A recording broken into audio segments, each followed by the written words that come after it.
오늘 시간에 주시는 살아계신 하나님의 말씀은 신약성경 요한복음 3장 16절에서 18절의 말씀입니다. 하나님이 세상을 이처럼 사랑하사 독생자를 주셨으니 이는 그를 믿는 자마다 멸망하지 않고 영생을 얻게 하려 하심이라. 하나님이 그 아들을 세상에 보내신 것은 세상을 심판하려 하심이 아니요 그로 말미암아 세상이 구원을 받게 하려 하심이라. 그를 믿는 자는 심판을 받지 아니하는 것이요 믿지 아니하는 자는 하나님의 독생자의 이름을 믿지 아니하므로 벌써 심판을 받은 것입니다. 아멘. 현대인들에게 워라벨이라고 하는 이 단어는 굉장히 중요한, 행복의 가장 중요한 가치요 또 필수적인 조건으로 자리 잡고 있습니다. 워라벨, 생소한 사람은 생소한 단어이죠. 워라벨은 워크, 일의 워와 또 라이프의 라, 밸런스, 균형을 의미하죠. 밸런스의 벨, 앞 글자를 따서 만든 신조어입니다. 이 워라벨은 일과 삶의 조화, 그리고 개인의 삶과 가족의 조화, 또 자기를 사랑하고 자기를 돌보는 것과 그리고 사회에 참여하는 이 모든 일에 시간과 에너지를 효율적으로 분배하고 사용해서 얻을 수 있는 가치, 행복을 의미합니다. 성경은 현대인들이 추구하는 이 워라벨에 대해서 어떻게 답하고 있을까요? 창세기 2장 2절 3절에 보면 하나님이 그가 하시던 일을 일곱째 날에 마치시니 그가 하시던 모든 일을 그치고 일곱째 날에 안식하시니라. 하나님이 그 일곱째 날을 복되게 하사 거룩하게 하셨으니 이는 하나님이 그 창조하심에 만드시던 모든 일을 마치시고 그날에 안식하셨음이니라 했습니다. 하나님은 인간에게 안식을 주셨습니다. 그런데 이 안식이라고 하는 것이 여러분들이 그냥 쉰다고 쉬어질 수 있는 것이 아님을 또 하나님은 말씀하고 있습니다. 하나님이 이 날을 거룩하게 하셨다라고 말씀하고 있습니다. 이 날을 거룩하게 하셔서 하나님 안에 거하고 하나님을 예배할 때 진정한 쉼이 가능하다라는 것을 말씀하고 있는 것입니다. 현대인들이 추구하는 세상적인 삶의 균형은 시간적인 쉼은 얻을 수 있습니다. 하지만 또 시간적인, 순간적인 편안함은 얻을 수 있습니다. 하지만 문제는 뭘까요? 이 쉼과 이 편안함이 너무나 쉽게 흔들린다는 것이죠. 깨지기 쉬운 것입니다. 또 연약한 인간은 다시 욕심의 지배를 받아서 이 자신들이 추구하는 워크와 라이프의 밸런스를 순식간에 깨뜨리고 마는 것입니다. 여러분들이 세상 사람들이 원하는 것처럼 일과 그리고 여러분의 삶의 조화로운 균형을 찾고 만들었다고 해봅시다. 그런데 문제는 여러분 안에 어떤 걱정과 염려가 찾아오면 어떻게 될까요? 여러분의 쉼이 될 수 있을까요? 저 세상 사람들이 말하는 그 라이프라고 하는 이 라이프가 과연 쉼과 안식과 평안함을 줄 수 있는 것일까요? 마태복음 6장 25절은 이렇게 답하고 있습니다. 그러므로 내가 너희에게 이르노니 목숨을 위하여 무엇을 먹을까 무엇을 마실까 몸을 위하여 무엇을 입을까 염려하지 말라. 목숨이 음식보다 중하지 아니하며 몸이 의복보다 중하지 아니하냐라고 했습니다. 또 34절에는 그러므로 내일 일을 위하여 염려하지 말라. 내일 일은 내일이 염려할 것이요 한날의 괴로움은 그날로 족하니라 했습니다. 주님은 여러분들이 워라벨을 아주 잘 갖춰서 가장 이상적인 삶을 만들어냈다 할지라도 채워지지 않는 영역이 있음을 우리에게 분명히 보여주고 있습니다. 불완전하고 연약한 인간이 염려에 사로잡히게 되면 여러분이 만들어 놓은 그 외적인 풍요로움과 안식과 평안은 순식간에 사라지게 될 것이다 라고 말씀하고 있는 것입니다. 자, 그렇다면 성경이 원하는 성경이 말씀하고 정의하는 가장 행복한 삶은 어떤 것일까요? 영적인 안정성을 갖춘 삶입니다. 영적인 안정성을 갖춘 삶은 워라벨보다 훨씬 더 어느 곳에 있든지 어떤 상황에 있든지 어떤 조건에 있든지 인간으로 하여금 최고의 안식과 평안과 행복을 누리게 하는 것입니다. 이 영적인 삶은 어떻게 이룰 수 있을까요? 영적인 삶은 하나님과의 친밀한 관계 속에서 얻을 수 있는 삶을 의미합니다.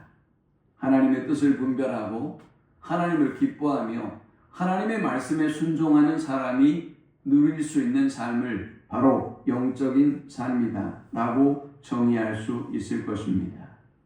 시편 23편에서 다윗은 여호와는 나의 목자시니 내게 부족함이 없으리로다 라고 했습니다. 인생에 부족함이 없다는 것이지요. 일이 없어서 일이 많기 때문에 여가 생활을 즐길 수 있기 때문에 즐길 수 없기 때문에 내가 만족한다고 부족함이 없다라고 말하는 것이 아닙니다. 내가 목표하는 그 욕심을 채웠기 때문에 내가 부족함이 없다라고 말하는 것도 아닙니다. 다만 주님이 나의 목자가 되어주시기에 주님이 나의 삶을 인도해 주시기에 나는 부족함이 없는 최고의 행복을 그리고 평안을 안식을 누리고 있다라고 고백하고 있는 것이지요. 요한복음 10장 10절은 내가 온 것은 양으로 생명을 얻게 하고 더 풍성히 얻게 하려는 것이다 라고 말씀했습니다.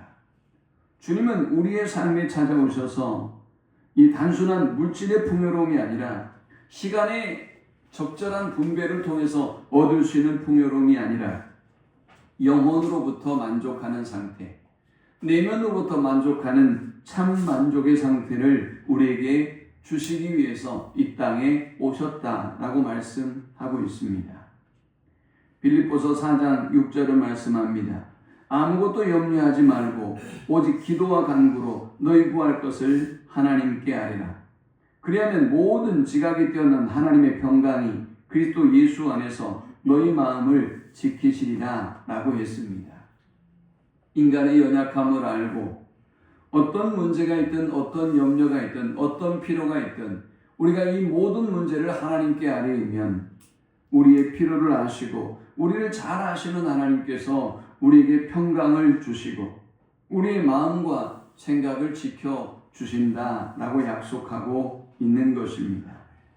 오라벨은 서두에서 언급했던 것처럼 시간과 에너지를 적절하게 분배해서 누리고자 하는 행복을 의미합니다. 그런데 이것은 인간적인 필요에 의해서 여러분이 그냥 합리적으로 대응하고 그리고 합리적으로 여러분의 사고로 만들어낸 균형에 불과합니다.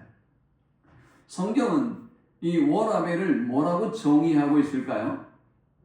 신명기 6장 5절에 보면 하나님은 이 워라벨을 완전히 무너뜨리십니다. 내 마음을 다하고 목숨을 다하고 힘을 다하여 내 하나님 여호와를 사랑하라 라고 말씀했습니다. 이 말씀은 생명 전체의 중심이 하나님이어야 한다는 것입니다. 마태복음 22장 37절 38절도 말씀합니다. 내 마음을 다하고 목숨을 다하고 뜻을 다하여 주 너의 하나님을 사랑하라 하셨으니 이것이 크고 첫째 되는 계명이요 라고 말씀했습니다. 하나님은 워라벨을 넘어서 전 인생의 주인이 하나님이 되어야 함을 우리에게 가르쳐 주고 있습니다. 영적인 순종과 헌신이 내면의 평화와 참된 안식을 가져온다라는 것입니다. 이것은 외적으로 드러나는 시간과 어떤 여유와 일의 균형을 말하는 것이 아닙니다. 그것을 통해서 얻을 수 있는 행복을 말하는 것도 아니죠. 여러분 교회 안에서 보세요. 어떤 사람이 행복하던가요? 일주일에 한 번 교회 오는 사람이 행복하던가요? 아닙니다. 그냥 썬데이 크리스찬으로 왔다 갔다 하면서 봉사하지 않고 하나님을 위하여 살지 않는 사람들이 행복하던가요? 하나님의 것을 내 것이라고 주장하고 내 마음대로 내 뜻대로 자기 스스로 그것을 밸런스라고 생각하면서 그렇게 살아가는 사람이 행복하던가요? 천만의 말씀입니다. 하나님을 사랑하고 하나님의 말씀에 순종하고 하나님 앞에 헌신하고 충성하는 사람들이 훨씬 더 최고의 기쁨과 행복을 누리며 살아가죠. 출애굽기 33장 14절에서 하나님은 모세에게 영적인 삶, 영적인 축복을 이렇게 말씀하고 있습니다. 내 얼굴이 너와 함께 가느니 내가 내게 평안을 주리라. 여러분, 이것은 참으로 놀라운 말씀이 아닐 수 없습니다. 모세와 같이 연약한 사람이 이스라엘 백성을 저 애굽에서 이끌어내서 가나안까지 이끌어간다? 정말 힘들고도 어려운 일입니다. 제가 이 많은 교회를 목양하고 이끌어가는 것이 쉬운 일이 아니에요. 얼마나 힘들고 어려운 일인지 몰라요. 그런데 하나님이 모세에게 말씀하셨습니다. 내 얼굴이 너와 함께 할 것이다. 하나님이 동행하시겠다는 약속입니다. 하나님이 어떤 상황에도 너와 함께하고 내가 너를 버리지 아니하고 떠나지 않겠다는 말씀입니다. 그리고 하나님 말씀하셨습니다. 내가 너에게 평안을 줄 것이다. 아무리 백성들이 너를 힘들게 하고 그리고 너를 죽이려고 하고 너를 모욕하고 너를 모함한다 할지라도 내가 너와 함께 할 것이며 너에게 평안을 줄 것이다. 어떤 목마름이, 어떤 주림이, 어떤 상황이 너를 힘들게 하고 너를 고통스럽게 할지라도 모세야, 내가 너와 함께 할 것이다. 그리고 내가 너에게 평안을 줄 것이다. 라고 약속하셨습니다. 모세는 숱한 위기와 고난을 경험하면서도 그러나 흔들리지 않았습니다. 하나님이 함께하고 계셨기 때문입니다. 그리고 하나님이 그에게 평안을 주셨기 때문이죠. 그것이 바로 워라벨을 뛰어넘은 하나님 안에서 누릴 수 있는 최고의 영적인 축복을 누리는 사람의 복인 것입니다. 시편 1편 1절에서 3절은 말씀합니다. 복 있는 사람은 악인들의 꾀를 따르지 아니하며 죄인들의 길에 서지 아니하며 오만한 자들이 자리에 앉지 아니하고 오직 여호와의 율법을 즐거워하여 그의 율법을 주야로 묵상하는도다. 그는 시냇가에 심은 나무가 철을 따라 열매를 맺으며 그 잎사귀가 마르지 아니함 같으니 그가 하는 모든 일이 다 형통하리로다. 영적인 삶은 이렇게 하나님 안에서 하나님이 주시는 최고의 풍요로움을, 최고의 복을 누리며 사는 승리의 삶을 사는 삶인 것입니다. 야고보서 1장 2절에서 4절도 말씀합니다. 내 형제들아, 너희가 여러 가지 시험을 당하거든 온전히 기쁘게 여기라. 이는 너희 믿음의 시련이 인내를 만들어내는 줄 너희가 아니라. 인내를 온전히 이루라. 이는 너희로 온전하고 구비하여 조금도 부족함이 없게 하려 함이라 했습니다. 우리의 신앙의 출발점과 계속되는 동력은 은혜로 주신 하나님의 구원이며 하나님의 사랑입니다. 이것이 우리로 하여금 최고의 안정성을 갖게 하고 평안을 누리게 하며 담대하게 하는 것입니다. 성경은 우리가 이렇게 워라벨을 넘어서 최고의 영적인 행복의 경지를 누리기 위해서 심령이 가난한 자가 되어야 한다라고 말씀합니다. 마태복음 5장 3절에 심령이 가난한 자는 복이 있나니 천국이 그들의 것임이라 라고 했습니다. 하나님이 주시는 진정한 행복을 누리는 사람은 하나님 앞에서 자신의 연약함을 아는 사람입니다. 하나님 앞에서 자신의 무능함을 인정하고 아는 사람입니다. 하나님의 은혜가 아니고서는 한순간도 살 수 없는 연약한 죄인임을 고백하고 날마다 하나님의 은혜에 엎드린 사람이 심령이 가난한 사람입니다. 그런데 참으로 놀랍지 않습니까? 하나님께서 바로 이 실력 없는 사람에게, 하나님께서 바로 이 무능한 사람에게, 하나님께서 바로 이 죄인에게 은혜를 베푸시고 평강을 주시고 참된 안식을 주신다라는 것입니다. 이어령 교수는 영원한 삶의 의미와 그리고 존재의 가치를 발견하는 인간만이 최고의 행복의 경지를 누릴 수 있다라고 했습니다. 이어령 교수는 말하기를 우리는 시간을 절약하는 기계 속에 빠져 있으면서 정작 시간의 의미를 잃고 살아가고 있다라고 말했습니다. 여러분, 시간을 아끼려고 애를 쓰시죠? 오늘 이 예배하는 시간을 낭비요 허비라고 생각하는 사람도 더러 있을 것입니다. 시간을 나름대로 아끼려고 애를 쓰고 애를 쓰는데 문제는 이 시간의 의미를 모르고 살아가는 것입니다. 시간의 의미를 모른다는 것은 어떤 것을 의미하는 것입니까? 참된 삶의 본질을 모른다는 것이고 참된 휴식이 무엇인지 모르기 때문에 참된 휴식을 누릴 수도 없음을 의미하는 것입니다. 그는 말합니다. 시간의 관리나 심리적인 안식을 추구하기보다 존재의 이유와 영원한 가치를 붙들라라고 말합니다. 시간을 아끼려고 애를 쓰지 마세요. 또 돈을 아끼고 돈을 열심히 모아서 행복하려고 애쓰지 마세요. 그렇다고 행복할 수 있는 게 아니에요. 심리적인 안식을 위해서, 안정을 위해서 애를 쓰고 수고하지 마세요. 그렇다고 여러분이 안식을 누리거나 평안할 수 있는 것이 아닙니다. 먼저는 여러분이 누구인지에 대한 질문을 하십시오. 그리고 내가 존재해야 될 이유를 찾으십시오. 그래야 여러분이 진정한 쉼을 누리고 진정한 쉼을 누릴 수 있는 방법을 찾게 됩니다. 또 영원한 가치를 붙잡으십시오. 사라질 것들, 무너질 것들, 없어질 것들을 바라보며 낙심하고 절망하지 마십시오. 이어른 교수는 바로 그때 인간은 마음으로부터 다시 충만케 되어진다라고 했어요.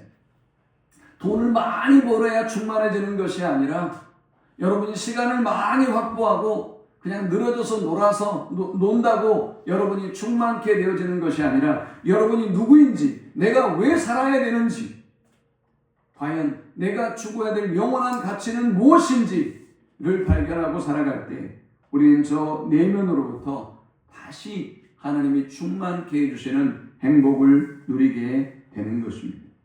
이어른 교수는 또 말합니다. 디지털 문명 속에서 인간성 회복이 얼마나 중요한지 모른다. 인간은 정보가 아니라 감성을 필요로 한다라고 했습니다. 여러분, 요즘 우리가 살아가면서 정보가 중요하지 않다는 걸 우리가 잘 알고 있죠. 우리가 학교 다닐 때는 얼마나 많은 정보를 외워야만 했는지 몰라요. 그러나 지금은 그럴 필요가 없어요.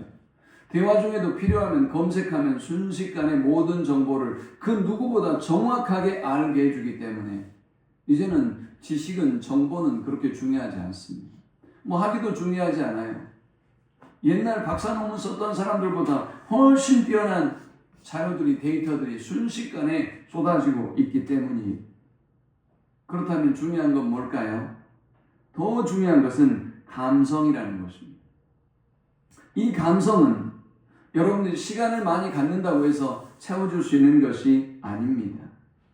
그의 글에 의하면 이러한 감성은 영적인 삶을 통해서 하나님의 사랑과 은혜 안에서 감성과 영원히 울림을 받고 진정한 쉼과 기쁨을 누리게 된다라고 했어요.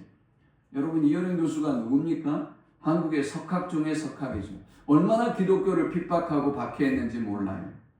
그런데 그가 하나님을 만나고 나서 지성을 넘어 영성이라는 사실을 깨닫게 됐어요. 그래서 우리가 지성을 넘어서 영성으로 가지 않으면 인간은 진정으로 행복한 삶을 살아갈 수 없다는 것입니다. 지금 이 시대에 우리에게 필요한 것은 시간이 아니에요. 물질이 아니에요. 영적인 각성입니다. 여러분의 일상의 삶에서 진정한 휴식을 누리고 싶다면 하나님의 임재를 경험하고 내면 속에서부터 새로워지는 그 놀라운 영적인 각성과 하나님이 주시는 영적인 풍요로 임할 때 우리는 조금도 부족함이 없는 삶을 살 수 있는 것입니다. 이런 교수는 계속해서 말합니다. 기계적인 삶에서 벗어나 영혼의 소리에 귀를 기울이고 하나님과의 깊은 만남 안에서 내면을 충만케 하는 것이야말로 참된 공동체와 인간다움의 회복이다 라고 했어요. 우리가 행복하기를 원한다면, 우리가 정말로 충만한 삶을 살기를 원한다면 주식이, 유가가, 그리고 또 다른 상황이, 성공이 어떤 방법으로 우리가 성공에 도달하고 이 목표를 이룰 수 있는가에 귀를 기울일 일이 아니라 영혼의 소리에 귀를 기울여야 한다는 것입니다. 하나님과의 깊은 만남이 여러분의 내면을 튼튼하게 만들고 충만하게 만들고 그리고 인간다움을 회복시키며 여러분의 가정도 여러분이 속한 직장도 모든 공동체도 회복시키는 놀라운 역사가 임한다라는 것입니다. 사랑하는 여러분, 더 깊은 쉼을 원한다면 하나님 안에서 더 풍성한 삶을 원한다면 더욱더 하나님을 갈망하고 사모하는 삶이 회복되는 우리 모두가 될 수 있기를 축원합니다. 성경은 우리가 추구해야 될 영적인 삶에 대해서 이렇게 말씀합니다. 빌립보서 4장 6절 7절에 아무것도 염려하지 말고 다만 모든 일에 기도와 간구로 너희 구할 것을 감사함으로 하나님께 아뢰라. 그리하면 모든 지각에 뛰어난 하나님의 평강이 그리스도 예수 안에서 너희 마음과 생각을 지키시리라. 아무것도 염려하지 말고 오직 모든 일에 기도하고 간구하고 우리 구할 것을 감사함으로 하나님께 아뢰면 하나님께서 우리에게 평강을 주시고 우리의 마음과 생각을 지켜주시겠다고 약속하고 있습니다. 마태복음 6장 33절에도 먼저 그의 나라와 그의 의를 구하라. 그리하면 이 모든 것을 너에게 더하시리라 라고 말씀하고 있습니다. 우리의 삶의 우선순위가 분명히 정립이 되어지면 하나님께서 영적인 풍요와 행복을 우리에게 주고 또 참된 만족을 우리에게 주시겠다고 약속하고 있는 것입니다. 영국의 복음주의 신학자인 제임스 패커는 하나님을 아는 지식이라는 그의 유명한 명저서에서 하나님을 만나는 것이 인간의 삶에 어떤 변화를 일으키는지를 이렇게 설명했습니다. 하나님을 아는 지식을 가진 사람은 하나님을 위한 놀라운 에너지를 가지고 산다. 하나님을 바르게 만나고 바르게 아는 사람은 하나님을 위한 에너지를 갖습니다. 자기를 위한 에너지가 아닙니다. 하나님을 위하여 일하는 열정과 사모하는 마음이 그들에게 있습니다. 하나님을 향하여 충성하고자 하는 열망이 그들에게 있는 것입니다. 빌빌대지 않습니다. 왜 사는지 질문하지 않습니다. 분명한 목표를 가지고 있기 때문에 그들은 열정으로 자신의 삶을 살아내는 것입니다. 그리고도 지치지 않는 것입니다. 하나님을 아는 바른 지식을 가진 사람은 하나님에 대한 위대한 생각을 품고 있다라고 했습니다. 여러분이 하나님을 만나면 하나님이 저와 여러분에게 위대한 생각을 주십니다. 땅의 것을 바라보지 않게 하십니다. 위대한 꿈을 꾸게 하시고 그 꿈을 위하여 그 열정을 쏟아내도록 하나님이 인도하시고 주장해 주십니다. 하나님을 아는 바른 지식을 가진 사람, 그들은 두려움 없이 하나님을 위하여 담대히 행동하고 있습니다. 오늘 여러분이 하나님을 만나면 세상을 두려워하지 않습니다. 오늘 여러분이 하나님을 바르게 깨달으면 저 세상에 부요한 자나 성공한 자나 세상에 유능한 자나 가난이나 비참함이나 그 어떤 것도 두려워하지 않는 용기와 담대함이 우리에게 주어지는 것입니다. 저와 여러분의 형편이 어떠하든지 전혀 문제되지 않습니다. 그는 하나님으로 인하여 하나님이 주신 능력으로 인하여 담대할 수 있는 것입니다. 그는 또 말합니다. 하나님을 아는 바른 지식을 가진 사람은 무엇보다 하나님 안에서 최고의 만족과 기쁨을 누린다 했습니다. 저는 여러분이 하나님을 바르게 좀 알아서 하나님이 주시는 이 최고의 기쁨과 만족을 누릴 수 있기를 축원합니다. 여러분이 보유하고 있는 주식이 올라서 기뻐하는 것 아닙니다. 여러분이 보유하고 있는 금과 은이 올라서 누리는 만족과 기쁨과는 비교할 수 없는 기쁨과 만족이 우리 주님을 바르게 알면 우리에게 임하는 것입니다. 하나님을 아는 지식은 우리에게 어떤 변화의 역사를 가져올까요? 먼저 저와 여러분의 삶을 풍성하고 행복한 삶으로 인도합니다. 그래서 잠언 9장 10절은 말씀합니다. 여호와를 경외하는 것이 지식의 근본이요 지혜의 시작이라. 하나님을 아는 사람은 세상의 모든 것이 이해되어집니다. 세상의 모든 것을 바로 알 수 있는 지혜를 하나님이 주십니다. 무질서와 혼돈을 하나님의 영적인 질서의 눈으로 바라볼 수 있는 지혜를 하나님이 주시는 것입니다. 요한복음 17장 3절은 말씀합니다. 영생은 이것이니 곧 유일하신 참 하나님과 그가 보내신 예수 그리스도를 아는 것이니이다. 하나님을 아는 바른 지식을 가진 사람은 하나님이 주시는 영생을 누리고 예수 그리스도를 만나고 그분의 은혜 아래 살아가는 것입니다. 사랑하는 여러분, 신앙의 출발은 하나님을 아는 것입니다. 뭘 하려고 하지 마세요. 여러분이 하나님을 사랑하고 목사님을 사랑하고 교회를 사랑하고 성도를 사랑하는 것, 뭔가를 하는 게 아니에요. 하나님을 바르게 아는 것이 중요해요. 우리 모든 성도들이 하나님을 바르게 알고 하나님과 동행하는 우리 성도들이 될 수 있기를 축원합니다. 제임스 패커는 이 하나님을 아는 지식이야말로 우리를 영원한 생명으로 인도하는 근본이다 라고 말했어요. 하나님을 바르게 아는 것이 여러분의 신앙의 여정을 진리로 인도해 가는 것입니다. 하나님을 바르게 아는 지식은 또 우리에게 어떤 능력으로 나타날까요?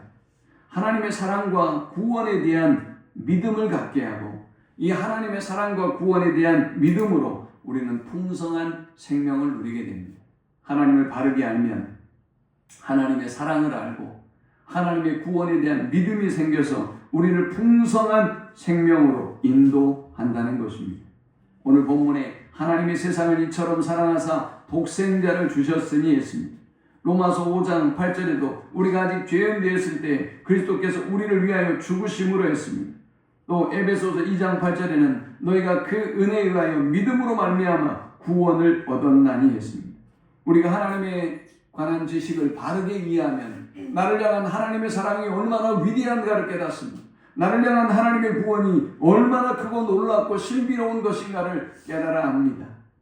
그래서 그 사실을 믿음으로 받아들이고 주님이 주시는 풍성한 생명을 누리게 되는 것입니다.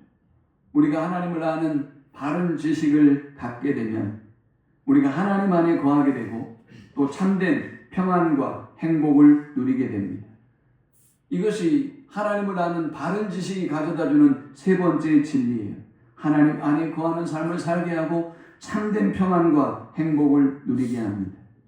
그래서 아까 우리가 언급했던 것처럼 출애굽기 33장 14절에 내 얼굴이 너와 함께 가리니 내가 내게 평안을 주리라 했어요. 이 평안은 돈 주고 살 수 있는 것이 아니에요. 여러분이 어떤 위치에 있다고 누릴 수 있는 것도 아닙니다. 하나님을 바르게 알고 하나님 안에 거하는 사람만이 누릴 수 있는 참된 평안과 행복인 것입니다. 우리 모든 성도들이 이 하나님이 주시는 참된 평안과 안식과 구원을 하나님을 아는 바른 지식을 가짐으로 누리는 우리 모두가 될 수 있기를 축원합니다. 오늘 본문은 우리가 얼마나 행복한 사람인지 하나님이 어떤 존재인지에 대해서 설명하면서 얼마나 우리가 축복받은 존재인지 분명히 말씀하고 있습니다. CCC의 사형리 중에 첫 번째 원리는 하나님은 당신을 사랑하시며 당신을 위한 놀라운 계획을 가지고 있습니다 라고 했습니다. 제가 대학교 1학년 때 이 메시지를 처음 들었습니다. 정말 충격적이었습니다. 하나님은 당신을 사랑하시며 당신을 위한 놀라운 계획을 가지고 계십니다.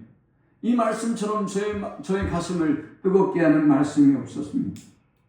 물론 성경의 말씀을 요약한 그런 말씀이지만 말이죠. 사랑하는 여러분, 힘들고 어려울 때마다 기억하십시오. 하나님은 여러분을 사랑하시고 여러분을 위한 놀라운 계획을 가지고 있습니다. 길을 잃고 헤매이시는 분이 있다면, 오늘 여러분이 선택의 기로에 서 있는 분이 있다면 오늘 이 말씀을 꼭 기억하십시오. 하나님은 당신을 사랑하시며 당신을 위한 놀라운 계획을 갖고 있습니다. 여러분의 자녀들이 낙심과 절망에 빠져 있다면 선포하십시오. 하나님은 너를 사랑하시고 너를 위한 놀라운 계획을 갖고 있단다 라고 말이죠. 저희 딸아이가 지금 제가 근무하고 있는 대학교에 석사 과정을 하고 있어요. 이번 학기에 들어왔습니다. 어제 수업을 하고 교수님이 우리 딸아이에게 이렇게 얘기했답니다. 우리 딸인 줄 알아요. 아빠가 목사님이니까 너는 자존감이 되게 높게 이렇게 교육됐겠다, 컸겠다 라고 이야기했답니다. 그 다음 우리 딸아이 말이 뭐라고 얘기하느냐. 자기는 그냥 그 말을 듣고 웃었다는 거죠. 목회자의 자녀로 태어나서 살아간다는 것이 어떤 무게감을 가지고 있는지 모르는 그 교수의 말을 듣고 아 그래요? 라고 말했다는 거죠. 저는 그 이야기를 듣고 감사했어요. 그 교수가 우리 딸이 가지고 있는 자존감을 느끼고 있는 것이죠. 그 교수가 제가 하는 대학에서 하는 설교와 메시지와 태도와 행동을 바라보면서 권력 앞에 사람 앞에 비굴하지 않고 오직 하나님만을 두려워하는 모습을 보고 있는 것이죠.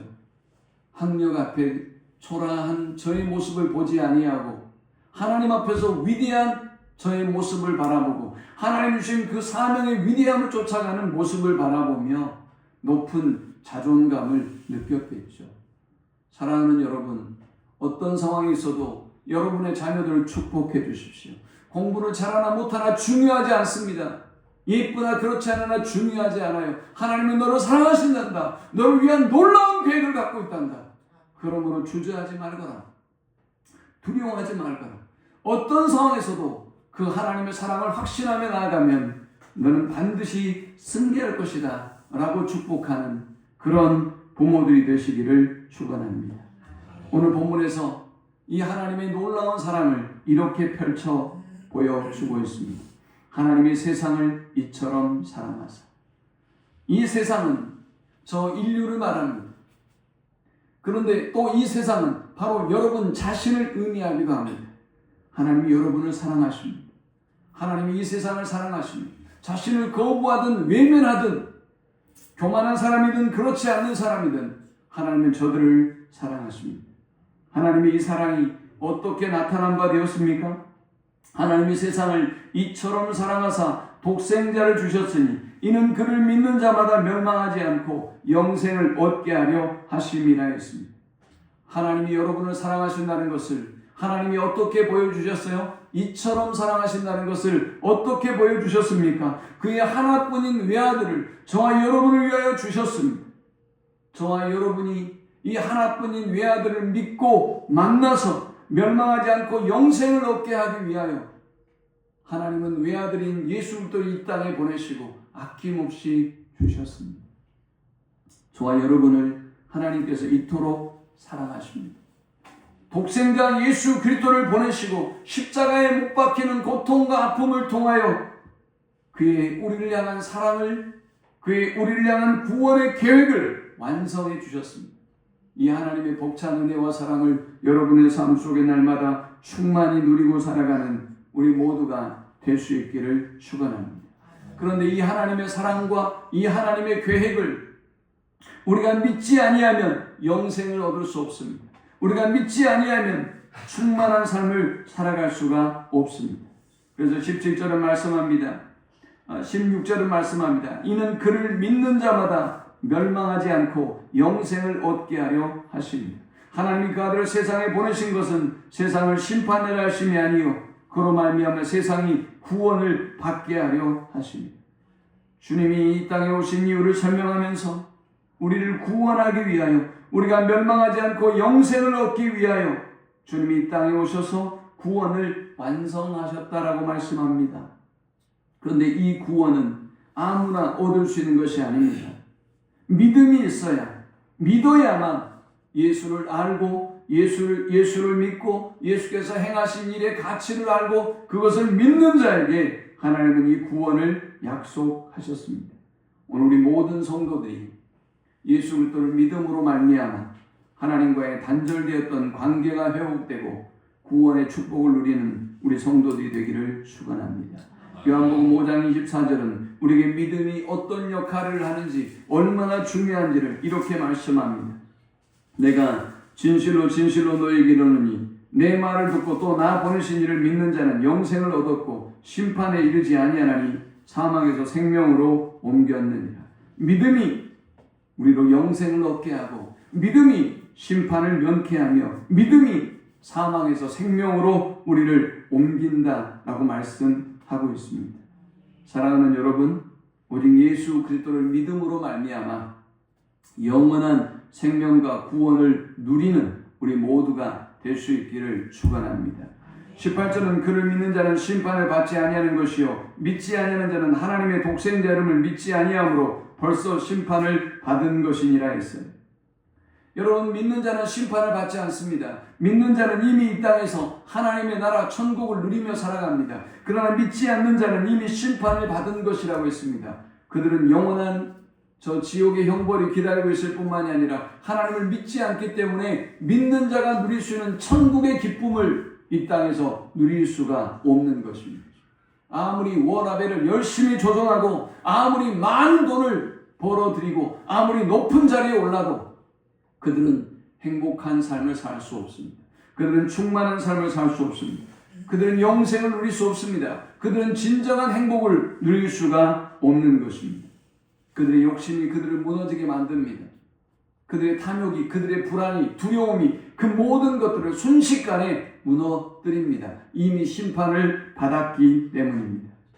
오늘 이 말씀을 기억하면서 인간의 노력으로 아무리 행복을 만들고 추구하려고 해도 행복해질 수 없다는 사실을 알고 또 잠깐 여러분이 조성한 그 행복도 상황과 환경에 따라 여러분의 죄에 따라 여러분의 탐욕에 따라 여러분 마음에 이는 그 풍랑에 따라 순식간에 불안한 요소로 바뀐다는 것을 알고 그 라벨을 추구하기보다 하나님 안에서의 그 영적인 삶을 추구해서 하나님이 주시는 영원하고도 근본적인 행복을, 평안을, 충만함을 누리는 우리 모두가 되실 수 있기를 축원합니다. 우리 함께 기도합시다.